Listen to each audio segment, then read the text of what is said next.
Mangrang Sewu kuwi kudune kelakon. Nggone ngiri godho Kanjeng. Lan muga-muga aku bisa kelakon bebojoan urip bareng karo Kanjeng. Bocah mengle nyempluk kaya ngono lho. Kok nek aku nyawang kaya edan ginawe.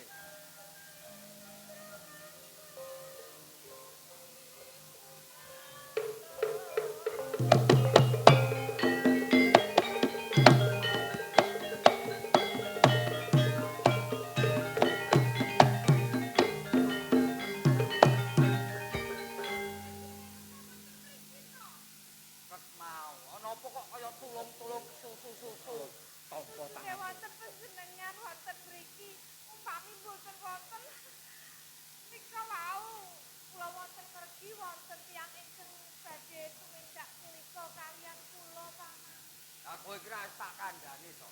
Lah menapa? Wong wedoke aja kulino keluyuran. Nek nang dalan digodho ngono kuwi rak mati loko to kowe. Sapa sing wani nggodho kowe? Nika wau pengakenipun menika Nangrang Sewu kaliyan Nangrang Sewu ro Klabangkara. Wah. Mongko kuwi gegeduke brandal. Wana tutupan ya kabare. Ning ora apa-apa Kanjeng. Aja semelan. Yen pancen kowe njaluk pitulungan karo aku. Bakal tak tulungi. Ning ya kuwi. Karang iki calon Kandhek.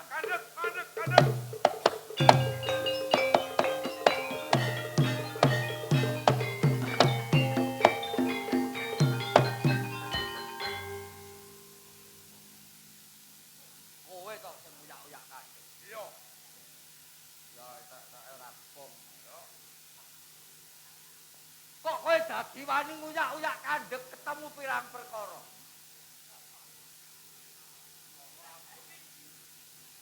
Etok iki nesu. Iya. Lah mesti tak tulungi to. Iki putrane Patih Singoranu, pepundhenku. Kowe gelem ora tak elekke aja nganti kowe ngiri godho karo Kanjeng. Etok-etoke wani.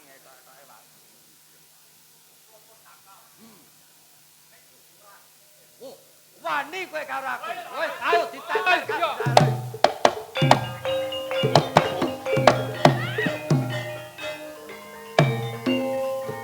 Lek kantem ki alon-alon tenanan. Ayo Di. Wos.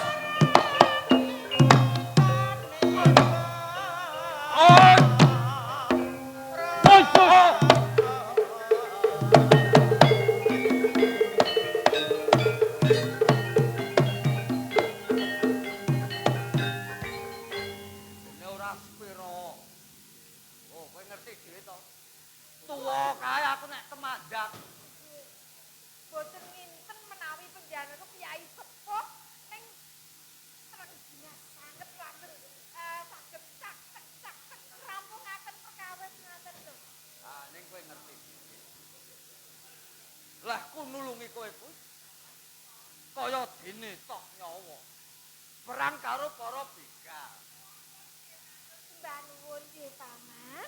Panjenengan kersa mitulungi dhateng kula umpami boten wonten panjenengan. Waduh, boten ngertos badhe wonten menapa-menapa niki wae. Dadi kowe mung matur nuwun. Lah inggih kedhaipun mila ngaten menapa badhe ngersakaken menapa ngaten kaget. Kok lek kepenak men kene direwangi lara bonyok sirahe matur nuwun. Ah denger ora tak tulungi kowe men ajur kumur-kumur. Panjenengan nika nganulungi ning getun ngoten apa pripun nak nggih.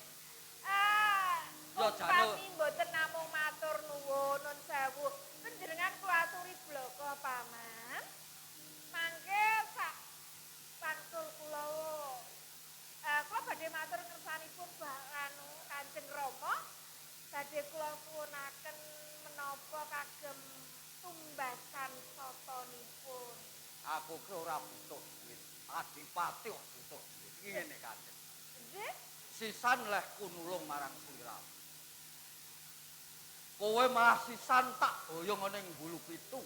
Kagem menapa? Tak tulung supaya kowe bisa mukti ngawibo. Mau dendo bareng karo aku dadi prameswari ing Bulu Pitu piye. Waduh, Paman. Matur sembah nuwun gene panjenengan kersa. Yen tak candra arnanira Mangke rumen. Kula niku dereng matur netra menapa lho. kocak lindri lindri.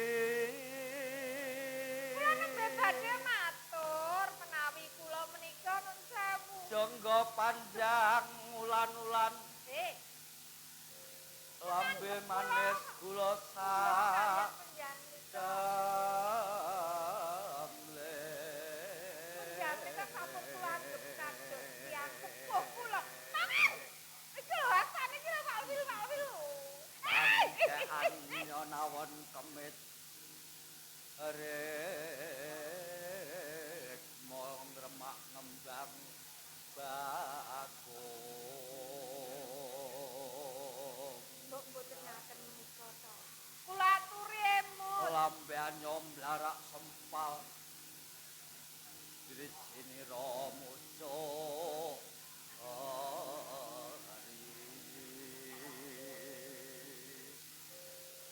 semut seto pasamane wong kanedra layap layap jroning netra katon sira. Nun sewu. Mbok inggih sampun to. Kula aturi inget. Kula menika sinten? Penjam nika sinten lho. Ning dadi pangertimu. Napa? Tak rewangi ngerti to layap-layap tegese aku ki kimpen-kimpenen. Mung tansah lam-lamen ketok-ketoken marang pasuryanmu jar. Aduh yana tak tembangno tembang tresno. Aduh yana tak tembangno tembang aku balung pakel gendiu sisaning kalong. Alo sing tak sawang moblong.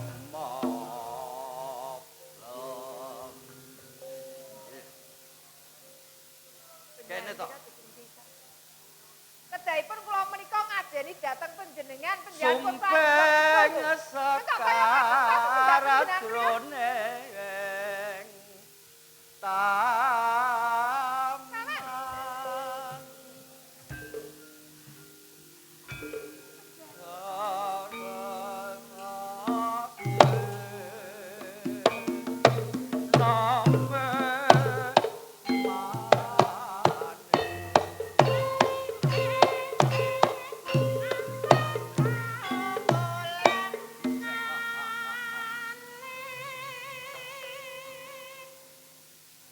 Kowe aja angka. Jane lehku seneng karo kowe ku suwe tak kandhani. Mana aku ki nek karo wong tuamu gemati sok tak tukokke rokok ki mergo aku ki ngarah kowe ki men seneng karo aku. Oh, ngaten to.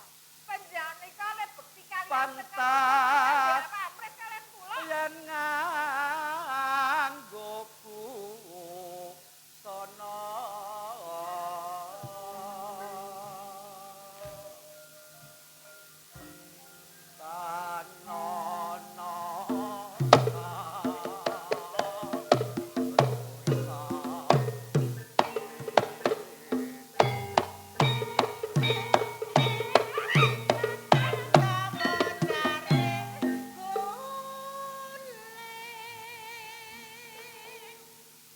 golek metu tegelku kowe mah tak perkaos nang kene lho. Yen pamur. Mboten ngaten menika nggih. Kula aturi emot nun sewu. Panjenengan menika piyayi sing kedahipun diluhurke, panjenengan sampun sepuh, dihormati. Nek panjenengan matek kae malah werna-werna. Sing jenenge dulurke utawa Punggawa kuwi rasane padha karo kawula lumrah yen lagi nandhang tresna. Ning nek wonten tatananipun. Tatanan Kula menika mboten tresna kalian panjenengan. Panjenengan meksa dhateng Atya tinra kancing tulung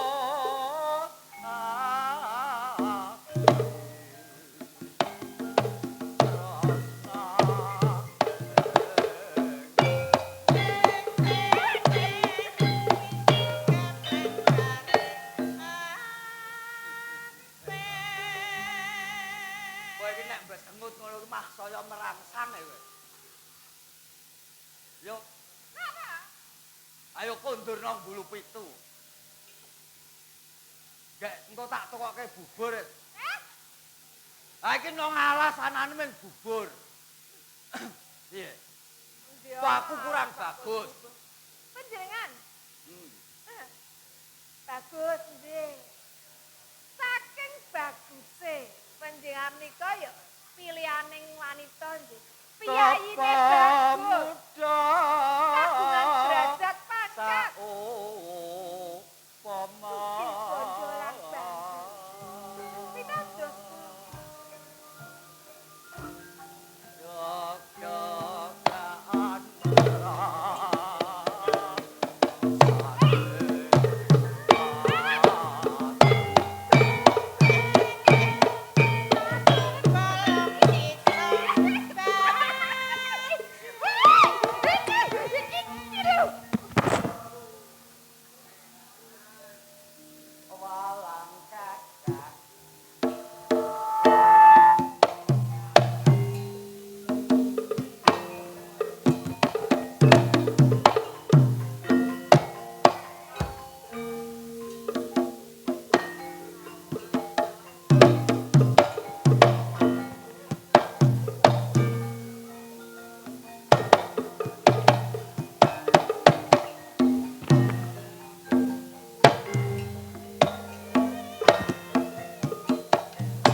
Sago ora?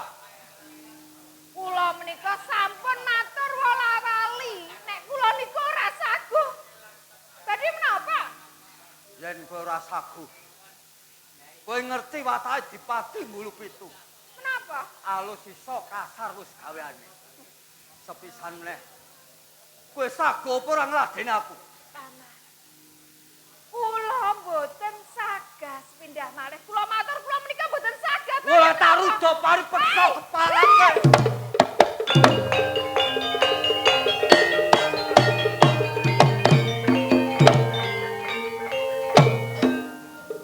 Ora ngira babar pisan. Wong wedok playune kok maling. Kowe mandeg, mandeg drogon kowe.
Marang Delewici Tanjung Ina rupa ya Mas ya Mas ani teni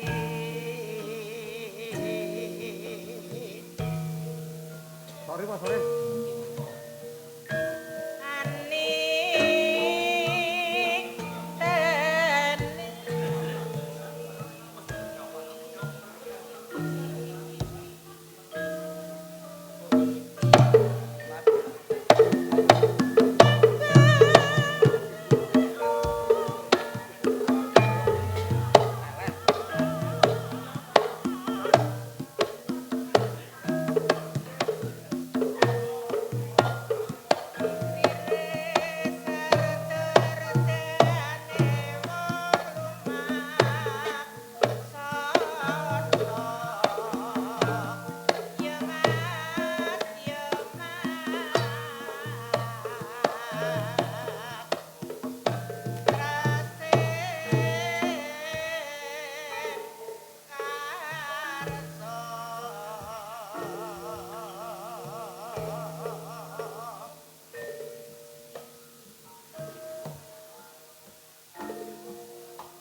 Krasen karso memayu hayuning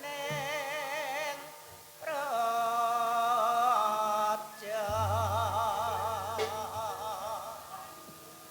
Prayoga nira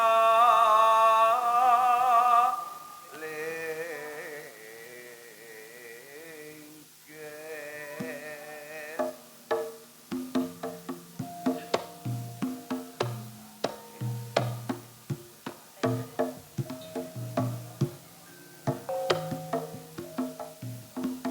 kakang paten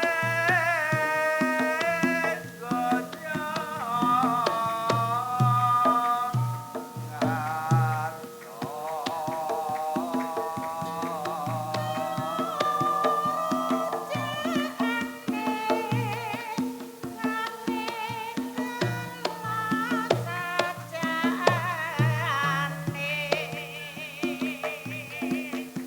Kati para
Kakang Patih tak trima. Sliramu ngaturake sungkem bukti marang aku. Amung pujasustiku tampan. Sangat anggen kula mundi Kanjeng Adipati. Sembah kula punjuk. Iya. Lan kepiye? Sliramu tak pasrai melu ngubengake jantraning pemerintahan ana ing Kadipaten Kling Tobatur. Nggih, sedaya atur kula saderengipun matur lepat nyuwun pangapunten. Iya, ora dadi apa. Anggen kula mranata sedaya para narapraja mandhapipun dhateng kawula. Sedaya sampun saiyek saeka tak kapti tansah ngestu padha menapa ingkang dados dawuh dalem Kanjeng Adipati lan boten wonten ingkang badhe mireng kampuh jingga budang tatawalan. Iya, aku nedha nrimo. Nggih. Mula pakaryan kang utama iku dilestarekake. Awit sliramu kena kanggo tepa tuladaning para narapraja lan weduning para kawula ning Kadipaten Kling. Sendika dawuh Kanjeng Adipati. Gandeng putraku padha ngadhep diprayoga kanggo guru. Lho nggih. Putraku bocah ayu Nini Bondo Rini. Nuwun kula Rama. Padha slamet ngadhep marang ngajane Rama nggih. Pangestu dalang winujan. Sungkem pangabekti kula punjuk. Iya. Tak tampa. Amung pujastutine Rama tampan ana ya nduk bocah ayu. Sangat anggen kula mundi. Mugi ndadosaken jimat Rama. Iya, diprayoge kanggo mulungku. Sendika dawuh Rama. Semono uga putraku bocah bagus. Piye? Pameling. Padha slamet ngadhepmu ana ngarsaning Rama.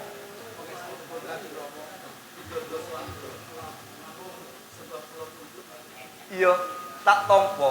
Mung pujastutine Rama tampan ana ya nggih.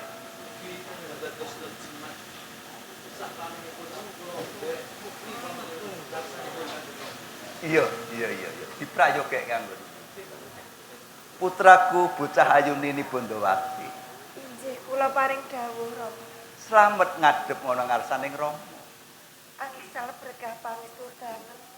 Wilujeng lampah kula. Mboten langkung.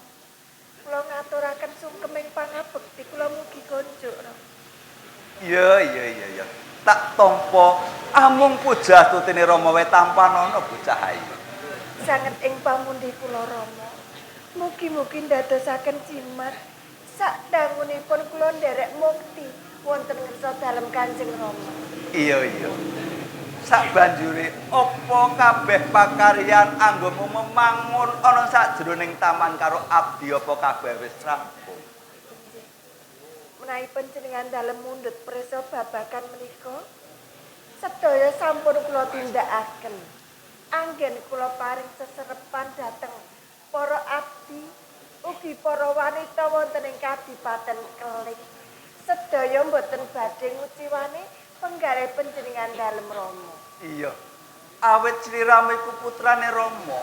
Kena kanggo tepo tuladaning para wanita ana ing Kadipaten Kling sing tak gadang-gadang bisa mikul jero mendeng jero ngluhurake asmane wong tuwa bocah ayu.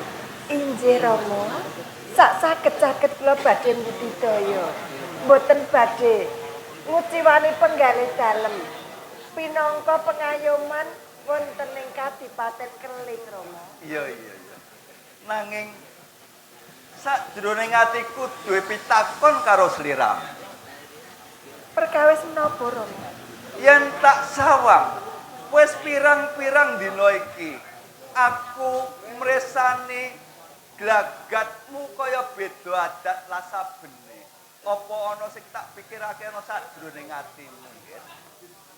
Saderengipun kula matur ingkang kathah Rama, menawi kula ngeblak badhe matur wonten ngersa dalem, menapa panjenengan dalem boten badhe duka dhateng kula? Ora, aku ora bakalan duka karo sliramu. Awit sliramu iku putraku sing tak tresnani. Bloko waloko blak kotang ana ngarsaning Rama, Rama ora bakalan duka karo sliramu. Matur sembah nuwun Rama. Estunipun manah kula menika mangu-mangu badhe matur. Rama, kula nyuwun. Iya. Jalaran pinten dinten menika manah kula menika mila mboten jenjeng. Jalaran kala mben menika kula menika nyumpena Rama. Oh, jadi anggonmu beda adat-adat bene lan anggonmu yaiku pikiranmu ora tentrem iku mikirke bab pasumpenan. Banjur kowe nyumpen apa, Nduk? Nalika kula nyumpena menika kula menika dipun cokot ula sawer Rama. Ning dilalahipun sawer ageng sanget menika sak sampunipun nyokot kula. Lah kok dilalah sawer menika lajeng dados priya bagus lho Rama. Ngono. Inggih, lajeng kula saged tetepangan kalian priya bagus menika menawi boten klentu. Sapa? Asmane Raden Puspawangen Rama inggih Raden yayine Puspawangen. bagus gagah piceksa. Monggo sakjroning pasumpenan menika Rama, kula kalian Raden Puspawangen menika sampun kados dene Rama Ibu sampun saged nyawiji manunggal ngronce maduning asmara Rama. Menika ingkang damel manah kula menika tansah mboten jenjem tansah kemutan pasumpenan menika Rama. Iya. Perkara pasumpenan iku coba tak aku mundur peta nang ngarsane Siwa Patih. Awit Patih iku luwih pono perkara babakan pangimpe. Oh ngaten nggih Rama. Iya. Siwa Patih. Inggih. Sliramu wis krungu dhewe ature putraku Nini Gondowati perkara anggone yaiku ngimpi. Iku banjur kepiye werdine apa kabeh ana werdine Komat. Nggih. Derek pangertosan kula menawi panjenengan menika wonten werni situ. Ingkang sepisan menika saged punustani Sepioni. Anggenipun nyempena menika dalipun tabuh 8 dumugi tabuh sedasa. Iya. Werdine kepiye nek? Werdinipun menika namung lam-lam. Lam-lam artosipun tegesipun tiyang menika nglampahi menapa kemawon lajeng dalunipun Oh, dadi mung ketut. Inggih. Dadi ora bakalan yaiku nemahe. Nggih. Sak banjure Salajengipun ingkang angka kaping kalih ingkang saged punustani Gondoyoni. Gondoyon menika panyumpenan wekdalipun tabuh sedasa dalu dumugi tabuh kalih dalu. iya. Werdinipun menika nggih lampah tindak ingkang namung keng panggodaning setan priprayan. Oh. Sak banjure Salajengipun Puspa Tadem. Menika panyumpena anggenipun nyumpena menika tabuh kaping kalih dumugi meh raina bangun ngaten. apa werdi? Werdinipun menika badhe nemahi kasunyatan. Upama ngimpiku apik bakal nemoni apik. Nggih. Yen ngimpine elek bakal nemahi sing Awon. elek. Nggih. Iya. Nini Bondowati. Inggih kula paring dawuh Rama. Kowe wis midhangetake yaiku ngendikane wakmu pati. Lan sak banjure anggonmu ngimpi kira-kira jam pira tabuh pira. Anggen kula nyumpena menika kinten-kinten nek jagat raina Rama. Mila menika sak sampunipun kula menika nyumpena kados ngaten menika raos teng manah kula lajeng goreh. Kula mboten saged nyupekaken wewayangan Puspawangen menika Rama. Derek pangandika Kanjeng Rama. Iya. Piye nggih putraku paman? Gandengan Matur. Kang Mbok Bondowati kala wau sampun medharaken perkawis panyumpenan. Iya. Panyumpenan menika Kang Mbok Bondowati dipun cokot ula lajeng kula menika dados priya ingkang bagus. Ngeten Kang Mbok Bondowati. Kepiye Dimas? Mbok menawi jenengan sampun kepengin palakrama rak kathah to kanggo priya-priya ingkang bagus Ono ing Kadipaten. ana ing Kadipaten Keling. Kula sagah minang jambe suruhipun dodok lawang koringipun iku ateges tresna kula kaliyan kanggo Bojowati. Rak ngono to, Diajeng. Inggih, Kang Mas. Kanggo Bojowati. Inggih. Lan aturet Kang Mas Pameling menawi kambok menika dadi palakrama. Kathah priya nem-neman wonten ing Kabupaten Gresik to. Ora Diajeng. Antepe atiku Diajeng. Ora ana priya sing ndak tresnani kejaba Kang Mas Puspawangin, ya priya sing ana pasimpenanku. Kula Dimas Pameling. Kepiye wae aku ora bisa palakrama liyane priya sing ning pangimpenku iku mau. Iki piye Pak? Menawi pemanggih kula saged matur dhateng apanipun Kanjeng Adipati. Anak kula Joko Praja. Ya. Ya Ning anak kula pun dina bondo latinipun kena ingkang wonten wekdalipun wonten ing Puspasaden. Menika badhe nemahi. Pramila monggo katunggaken dhateng apanipun Kanjeng. Inggih punten dalem sewu rama. iya. Kula mboten badhe palakrama menawi mboten kalian priya ingkang wonten pasempenan kula inggih Kang Mas Puspawangin. Iya. Ndadekake guneking wong tuwa. Nanging kepiye meneh? Ana tetembungan anak pola bapa praja. Yen pancen sliramu meputah kepengin banget ketemu karo sapa mau Puspawangin. Yo, aku ora kabotan. Sinajan to aku durung ngerti papan gununge ana ngendi Puspawangin. Nanging aku saguh mupat. Matur sembah nuwun Rama.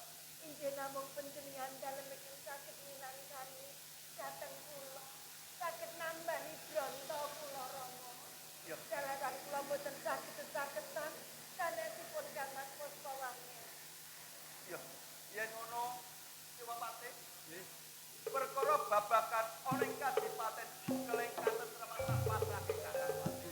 Lan putra-putraku kabeh padha ngati-ati ana sajroning Kadipaten Keling. Wong tuwa bakal padyanane Puspawangin.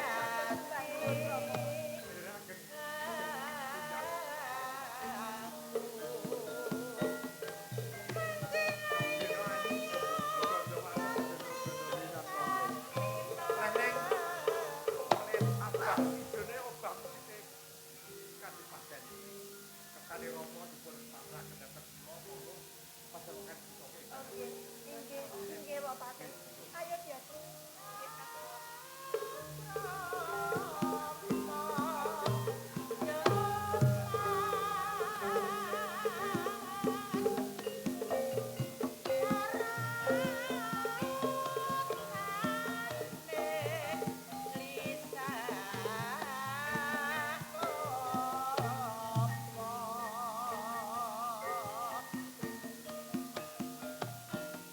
Thank you.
papane Eyang Baribin kuwi ning sak pinggiring gunung.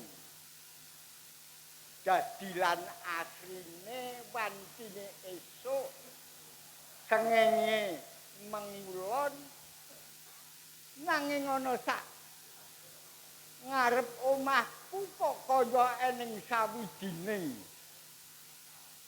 swara perenjak ganter-ganter pratandha mbok menawa iki eneng jaya sapa kirane sing bakal teka ning ngarsane Eyang Baribin.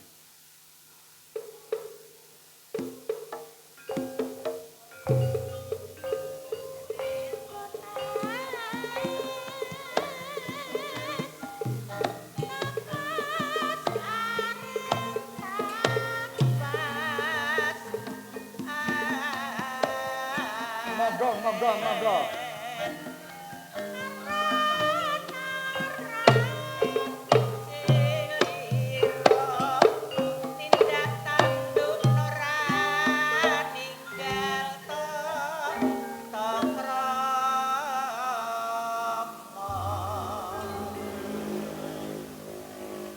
Jaluk pangapuramu, Gus. Reh ning papane Eyang Baribin ya ana sak gunung eneng palungguhan ya menganenge lincak uga kursi reh nen dayohku iki kaya sawijining priyagung mitik agemane. Kejaba saka kuwi widodol sowanmu ning ngarsane Eyang Baribin. Kepareng matur lepat nyuwun sih pangapunten Eyang. Mila leres boten sisip pandulunipun Eyang. Pangestunipun wilujeng Eyang. Bekti kula katur Eyang. Renen agemane piyagung jangkep tata kramane tata basa. Sliramu pernah enom ngaturake pangabekti marang wong tua tak tampa bali padha-padha. Gus, nek ora salah saka panyokra bawaku, sliramu ki lak wayahku Danupaya putra Jaya negara ing Pucang Kembar. Injih, mila leres Eyang. Dadi ora luput panyokra bawaku nek kowe iki wayahku Danupaya. Jalaran. Kowe isih timur kala wancine tilik eyangmu. Saiki kowe wis dewasa. Eyangmu rak ya pangling. Tenane wayahku Danupaya. Kowe teka nang ngarsane eyang. Kuwi apa ya kangen? Kapan gandeng? Wis sak untara ora, sak berjagung karo Eyang Baribin. Apa ana wigati sing mungguing sing aturake karo Eyang Baribin Danupaya? Ih. Waleh menapa ya? Mila swan kula wonten ngersanipun Eyang Baribin. Wonten ing Gunung Gribik mriki sepisan kula mlajaraken raos kapang kula dhateng Eyang Baribin. Ya, Sumrambah kula wangsa ing Gunung Gribik iki ya. heeh. Dene ingkang angka kalih tiyang kula badhe ngaturaken kawontenanipun Kadipaten Pucang Kembar. Wekdal sakmenika kekes anglangut pindhanipun garising cakrawala ingkang adoh tanpa winates Eyang.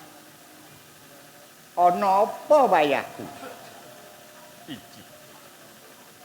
Sawangajeng jalaranipun Kitha Goreng Pucang Kembar menika nampi utusan saking Kitha Goreng Mataram. Nelakaken menawi Kitha Goreng Mataram wekdal sakmenika ke Taman Pagebluk. Mongko yang sireping pagebluk Kitha Goreng Mataram menika kanthi tinumbalan wontenipun kembang Wijaya Kusuma. Inggih menika pinangka srana lan warananipun saged sirep pageblukipun Mataram. Mongko yang kembang Wijaya Kusuma menika miturut unjuk aturipun utusan saking Mataram. Menika cumondhok wonten ing Pucang Kembar. Nanging kasunyatanipun Eyang Rama menika ndikaaken bilih Wijaya Kusuma menika nembe sepisan menika mireng dereng presa wujudanipun. Menapa malih kula, menapa malih Narapraja lan kawula ing Pucang Kembar babar pisan boten wonten. Menika ingkang damel petenging Pucang Kembar. Pindha mendhong ingkang apa-apaan boten saged tinembus sunaring Sang Bagaskara ing wanci enjang Eyang. Mila kula swane Eyang menika supados nyuwun pepadang dumateng Eyang. Wonten pundi dunungipun kembang Wijaya Kusuma Eyang? Wayahku Danupaya. Iji. Sliramu uga ramamu bakal ngatonake darma bekti ana ing Mataram Sultan Agung pinangka kanggo tumbaling anenge gegebluk sireping Mataram kudu katumbalan Sekar Wijaya Kusuma. Dadi wayahku Danupaya teka ning ngarsane Eyang Baribin nyara midhakake ngono apa? Mila leres Eyang, kula kuwatos sanget. Menawi dangu perkawis menika mboten enggal kapungkasi. Kula atus kula wangsa wonten ing Pucang Kembar menika saya kekes. Mongko kula sampun prasapa ya. Menawi kula mboten saged nyuwanaken Sekar Wijaya Kusuma. Luwung kula mboten wangsul wonten ing Pucang Kembar. Trimah puput jagat kula ya. Yo. Iki sak temene ngene. Kados pundi? Rehnen sliramu takon karo Eyang Baribin. Iji. Sak temene Sekar Wijaya Kusuma sing kanggo tumbal ing Kraton Mataram iku ana. Wonten ya. Ana. Sampun damel bombonging ati kula lho ya. Lajeng papan durungipun wonten pundi ya? Nanging ngono wayahku Kados pundi? kudu tanggap sing dadi ature Eyang. Sekar Wijaya Kusuma ana saiki ora ana jalaran. Lagi ketutupan ron Salombo. Nanging bakale ana wayahku. Eyang Baribin. Ngendika panjenengan menika mawa sanepun. Mongko sanepaning Eyang menika kebak ing pangantuan ingkang dereng saged binuka. Tegesipun dikaaken bilih kembang Wijaya Kusuma wonten. Nanging kasunyatanipun boten wonten. Panjenenganipun yang sampun damel bingunge ati kula lho ya. Wayahku Danupaya. Kula ya. Eyangmu ngendika apa? Kandha apa? Ngendikanipun ketutupan godhong salembar. Menika rasanipanipun iya. Lajeng werdinipun kados pundi lajeng benjang menapa wontenipun Wijaya Kusuma. Menapa yang mboten mesakaken? Mboten mesakaken. ken para kawula pucang kembar. Menawi mangkenipun boten dumadi Wijaya Kusuma ya. Nek eyangmu kuwi ature kuwi kowe tanggap. Ana. Nanging saiki ora ana bakale ana. Piye le supayane ana? Ana syarat lan sarana sing kudu dilakoni. Iya. Para winasis, para pinter. Kandha ndikake ngupadi apa wae barang ana ning ora ana janji kuat lakune. Iso kasembadan. Lah kowe kuat ora lakune. Iya. Yen pancen menika pirangka srana lan warananipun. Badhe kula menika dados ndek pengamun-amun. Sauger menika wujud kembang Wijaya Kusuma. Saged kula beto wangsul wonten ing pucang kembang. Kula badhe nderek nyendikani dawuhipun Eyang. Kula nderek Eyang. Mangertiyo. Eyangmu bari ben kira kagungan sing diarani sifat kandel. Perkutut putih arani. Perkutut putih arane lamun kuwi tak aburke. Abure mengetan utawa mengulon mandeke nang ndi? Pencelokane nang ndi? Perkutut putih kuwi nduduhake ya nang kono kuwi enenge Sekar Wijaya Kusuma sing tok upadi sing kanggo tumbal ing kraton Mataram. Eyang Baribin. Menawi ngendikanipun Eyang menika saestu. Kula kedah nututi beripun kutut putih ingkang panjenengan walaken saking kurunganipun. Heeh. Kula nderek badhe dumugi lalaning bumi ingkang pungkasan. Mencok wonten pundi papan? Kula sumadyo. Tuturi ya. Dadi ngene. Aja mengko mundak kesuwen. Iji ya. Perkutut putih tak papake ana sak cedhake patunggonku. Iji. Enten ana sak untara tak jupuke anane perkutut putih. Iji. Wah, sangat.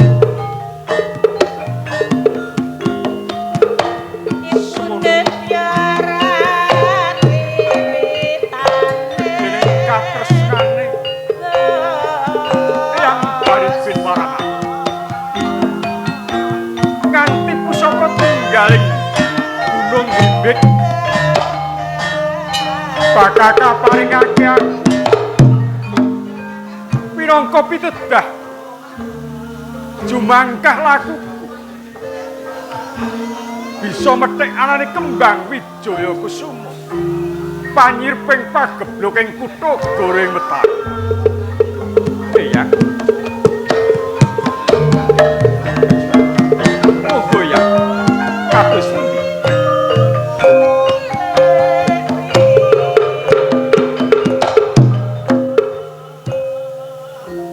Bayahku danupaya. Kula ya. Sakwise aku njupuk nang kurungan perkutut putih. Sing tak papakake ning sak cedhake patunggonku. Wis tak cekel tak aburke. Ana sak jabaning wangun.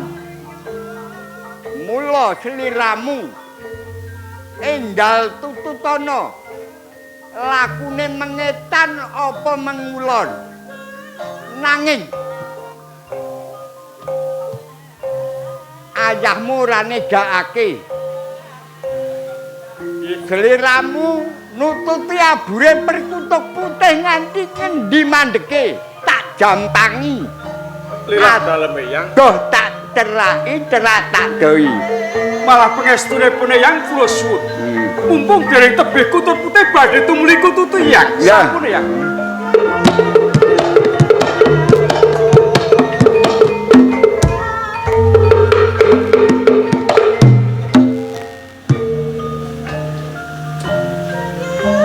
Eyangmu Danupaya. Aku amung mengestoni. Muga-muga sliramu ngupadi enenge tumbal ing kraton Mataram Sekar Wijaya Kesuma.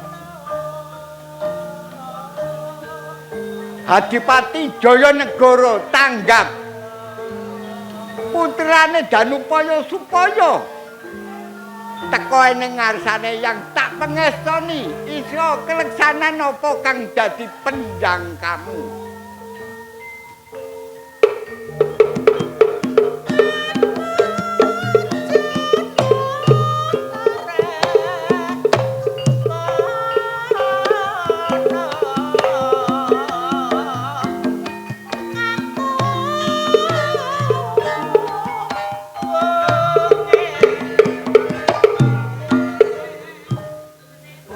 Saduh saka Kuban Kadipaten cangkem. Banjur ngendi dunung ing Kembang Wijaya Kesuma. Kang Mas Danupaya wis saduh lah. Apa ora kelakon? Entuk tumbal Kraton Mataram. Senajan abot kaya ngopo bakal ndak terus kelaku.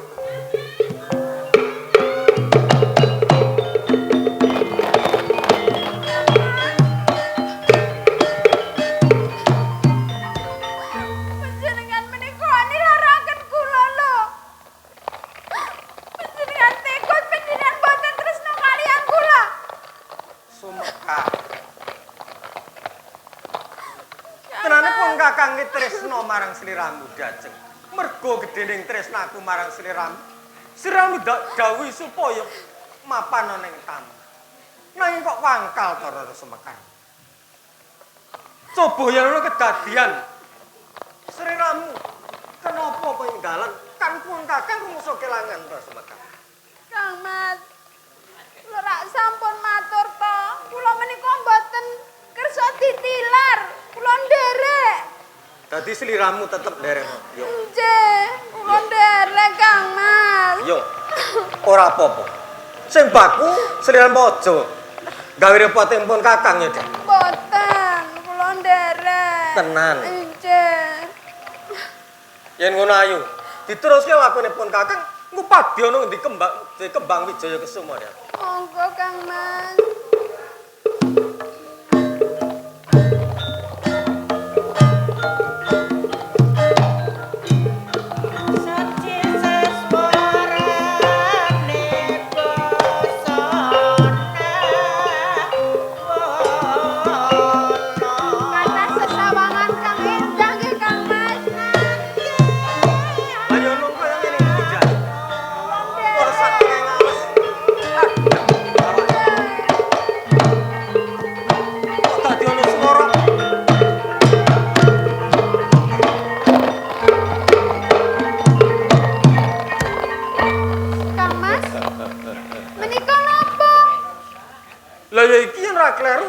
Utusane Sang Prabu Limus Bahas sing nalika semeng gawe rusak kang aran Patih Bajul Puring. Kok gegilani lho niku lho Kang Mas. Lah ya kaya ngene iki. Yen sliramu kakon dipundhut garwa karo Prabu Limus Bahas, banjur anak-anak apa diajak? Anak-anak terwelu. Puspawangen ku. Ora kleru. Kowe Bajul Puring tansah bujung-bujung marang aku karo Diajeng Rara Semekar. Iki sapa bocah wadon? Lah ya iki kadangku Diajeng Rara Semekar. Kang nalika semar bakal digesake karo Punden. Yen ngono. Kok mujenge meteni. Iwak kebeneran banget. Lah ya kaya ngono ki sawijining raseksa, Diajeng. Raseksa menika Raseksa kuwi ateges buta. Barang mambu wis ra kena ditata. Kepiye? api apik ya. Ampun. Adikku ora bakal ndak ijo lagi apa wae. Yen pancen kowe bisa nglangkai bangkene Rara Puspawangen, tak ulungke Rara Sumekar. Ditandangi wae. Ayo. Wis. Tandangi yuk. Sing hati-hati kowe. Ayo. Ojo wae. Elangi.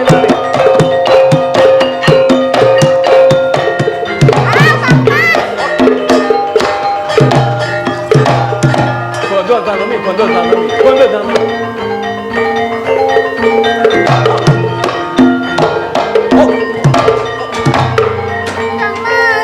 Bodo mundur.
Sampun Kang Mas. Anggonku lumaku yaiku Ngupadi Puspawangen. Nanging kenapa durung ketemu nganti saiki? Loh, yen ora kleru iki malah ana sawijining pawongan kang katopo. Coba tak presanane.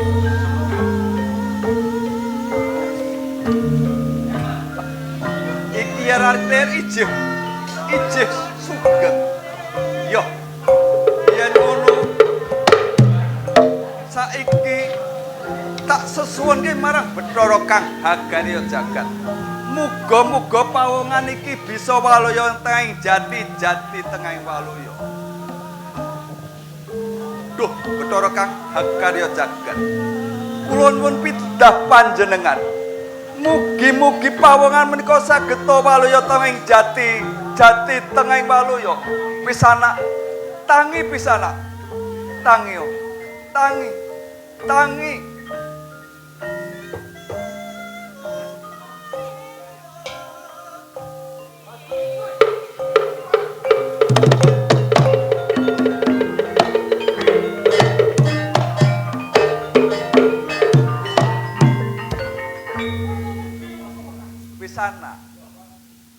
Pisana. Aduh, nyuwun pangapunten. Sabar.